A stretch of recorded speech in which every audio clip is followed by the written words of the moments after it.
Lecture 11ویں جماعت کے لیے، اور کوشش رہے گی کہ یہ لیکچر آخری لیکچر ہو اس لیسن سے متعلق، اس سبق سے متعلق جو مصنوعی کا حصہ ہم پڑھ رہے ہیں۔ اس سے پہلے ہم کچھ سوالات کر چکے ہیں پہلے 2 لیکچرز میں، اور قرأت بھی کی ہم نے مصنوعی کی۔ یہاں پہ سوال ہے، مصنوعی کے شامل نصاب حصے کو نثر میں لکھیے۔ جو شامل نصاب حصہ ہے، جو نصاب میں آپ کے شامل نصاب، یہاں پہ اس طرح بھی ہے کہ مصنوعی کے اس حصے کو جو آپ کے نصاب میں شامل ہے کو نثر میں لکھیے۔ تو اس طرح بھی پوچھا جا سکتا ہے۔ یہاں پہ مختصر اور صحیح انداز میں کہ مصنوعی کے شامل نصاب حصے کو نثر میں لکھیں، اس کو پروز میں لکھنا ہے، چونکہ وہ شاعری میں ہے، منظوم کلام ہے، نظم کے روپ میں، آپ کو اس کو نثر کے روپ میں لکھنا ہے، پروز میں لکھنا ہے، جس طرح جواب میں یہاں اپلوڈ کروں گا یا یہاں پہ لیکچر میں پیش کروں گا۔ جواب، مصنوعی کے شامل نصاب حصے کا نثری روپ یہ ہے: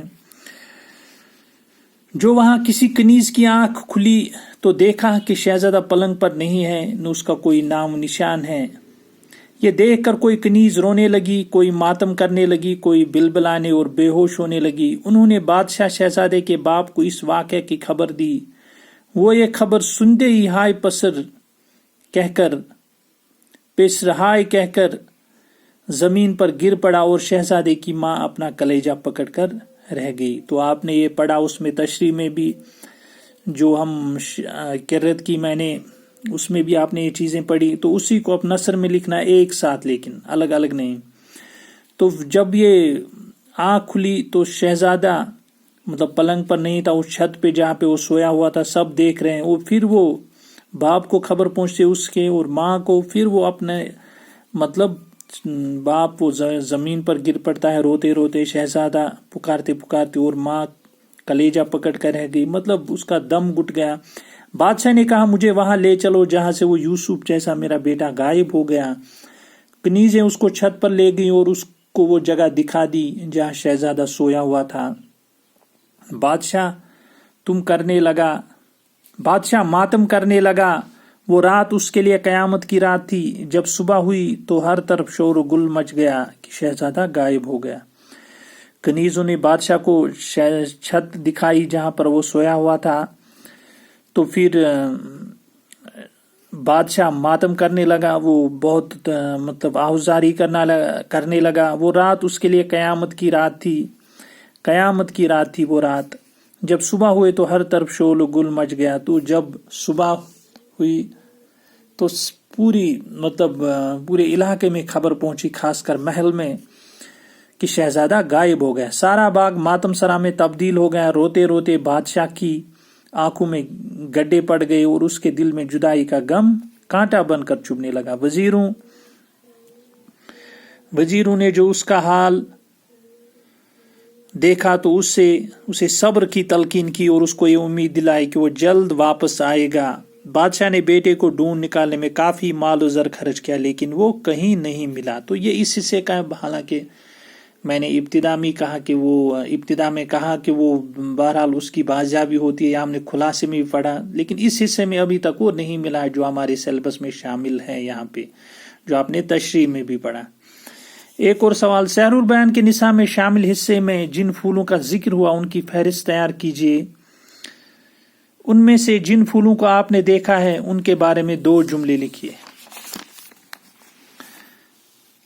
سحر البیان کے دیے گئے حصے میں جن پھولوں کے نام آئے ہیں وہ یہ ہیں: نرگس، سنبل، گل اشرفی اور گل لالہ۔ تو یہ پھول جن کا ذکر اس مصنوعی میں آئے، اس حصے میں جو دیا گیا حصہ ہے۔ صنف تشبیہ، پورے حصے میں بہت سارے پھولوں کا ذکر آیا ہوگا، تو یہاں پہ ہم نے 4: نرگس، سنبل، گل اشرفی اور گل لالہ۔ صنعت تشبیہ کیا ہے؟ شاعری اصطلاح میں تشبیہ ہم کس کو کہتے ہیں؟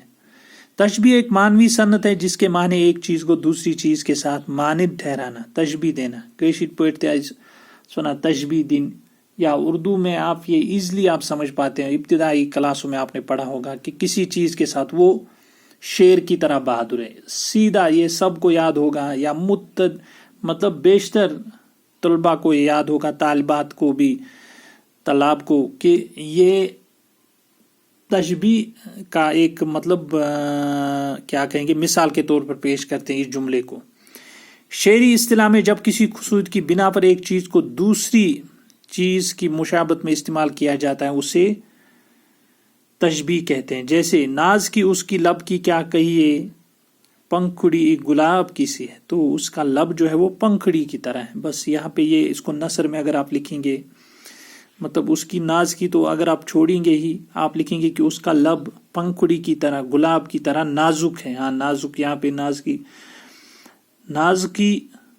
نازکی اس کے لب کی کیا کہیے، پنکھڑی گلاب کی سی ہے. تو نازکی جو ہے اس کا لب اتنا نازک ہے، اس کا لب پنکھڑی کے گلاب کی طرح نازک ہے. تو یہاں پہ تشبیہ دی گئی ہے. یہ شاعری میں، اس شعر میں لب کو گل کے ساتھ رنگ، خوبصورتی و ملائمت جیسی خصوصیات کی بنا پر تشبیہ دی گئی ہے.